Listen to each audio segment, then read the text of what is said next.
আসন্ন ঈদুল ফিতরে মুক্তি পাচ্ছে জিন। এই সিনেমার মুক্তির আগেই দর্শকদের চ্যালেঞ্জ ছুড়ে দিয়েছে প্রযোজক সংস্থা জাজ মাল্টিমিডিয়া।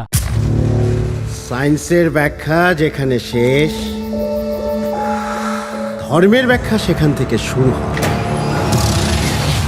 তাদের তরফ থেকে জানানো হয়েছে এই সিনেমাটি কেউ একা দেখতে পারলেই পাবে নগদ পুরস্কার। কোরআন যদি বিশ্বাস করো,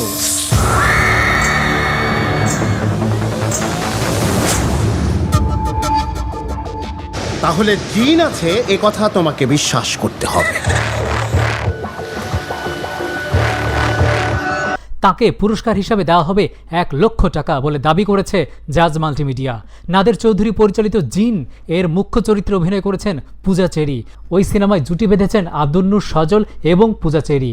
তাই শুধু নয়, ছবিতে রয়েছে আরেক তারকা জুটি রোশন ও মুন। ইতিমধ্যেই এই সিনেমার পোস্টার ও টিজার মুক্তি পেয়েছে। সেখানে ভৌতিক রূপে দেখা গিয়েছে পূজা চেরিকে। এই সিনেমার পরিচালক জানিয়েছেন, বাংলাদেশের চলচ্চিত্রের প্রেক্ষাপট বিচারে একদম আলাদা ধাঁচের সিনেমা জিন। এই সিনেমার টিজার মুক্তি পেতেই উত্তেজিত জনতা। পোস্টার দেখেই অনেকে মনে করছেন ভীতিকর কিছু আছে হয়তোবা এতে। সিনেমা মুক্তির আগেই দর্শকদের চ্যালেঞ্জ ছুড়ে দিয়েছেন জাজ মাল্টিমিডিয়া। ফেসবুক পেজে তারা 1 লক্ষ টাকা দেওয়ার ঘোষণা দিয়েছে। তবে পুরস্কারটি পেতে হলে মানতে হবে কিছু শর্ত। জানানো হয়েছে একটি প্রেক্ষাগৃহে সম্পূর্ণ একা বসে ছবিটি দেখতে হবে।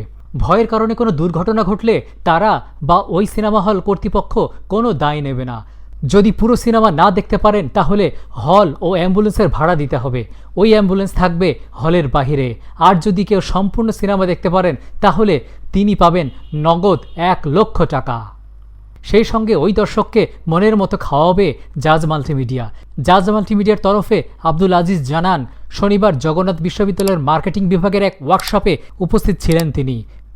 সেখানে সব ছাত্রের উদ্দেশ্যে ঘোষণা করা হয়, কেউ একা একটি হলে বসে জিন সিনেমাটি সম্পূর্ণ দেখতে পারলে তাকে 1 লক্ষ টাকা পুরস্কার দেওয়া হবে। তবে এতে কেউ রাজি হয়নি। আপনি কি পারবেন জিন সিনেমাটি একা দেখতে সম্পূর্ণ হলে? আপনি একা যদি পারেন তাহলে জানান, আমরা রেডি। অনেকেই সিনেমাটি এক গানে 3 রূপে সজল ও পূজা চেরি। প্রথমবারের মতো পর্দায় জুটি বেঁধে হাজির হতে যাচ্ছেন জনপ্রিয় তারকা আব্দুল নূর সজল ও পূজা চেরি। আসছে ঈদে মুক্তি পাচ্ছে তাদের সিনেমা জিন। সিনেমা মুক্তিকে ঘিরে এখন প্রচারণা নিয়েই ব্যস্ত সময় কাটছে তাদের। প্রযোজনা প্রতিষ্ঠান জাজ মাল্টিমিডিয়া ইউটিউব চ্যানেলে উন্মুক্ত হয়েছে সিনেমার প্রথম গান ঢঙ্গি ছেলে শিরোনামের এই গানটি লিখেছেন আব্দুল আজিজ, সুর ও সঙ্গীত পরিচালনা করেছেন ইমন সাহা। ইমরান মাহমুদুল ও কণার কণ্ঠের সঙ্গে ভিডিওতে ঠোঁট মিলিয়েছেন সজল ও পূজা চেরি। গানে যথেষ্ট ভিন্নতা লক্ষ্য করা গেছে। গানে দেখা যায় 3 রূপে হাজির হয়েছেন ছবির নায়ক নায়িকা। এর আগে নাটক সিনেমায় দ্বৈত চরিত্রে দেখা গেলেও ট্রিপল চরিত্র দেখা যায়নি। এখানে তাই দেখানো হয়েছে। কখনো এই রোমান্টিক কাপল সজল পূজাকে দেখা গেছে কলা বিক্রেতার চরিত্রে, আবার কখনো পুলিশের চরিত্রে। রোমান্টিক প্যারোডি গানে তাদের রসায়ন প্রশংসনীয়। জানা গেছে ছবিতে সজলের চরিত্রের নাম রাফ, যে কিনা একজন ফ্যাশন ফটোগ্রাফার। অন্যদিকে নায়িকা পূজা চেরিকে দেখা যাবে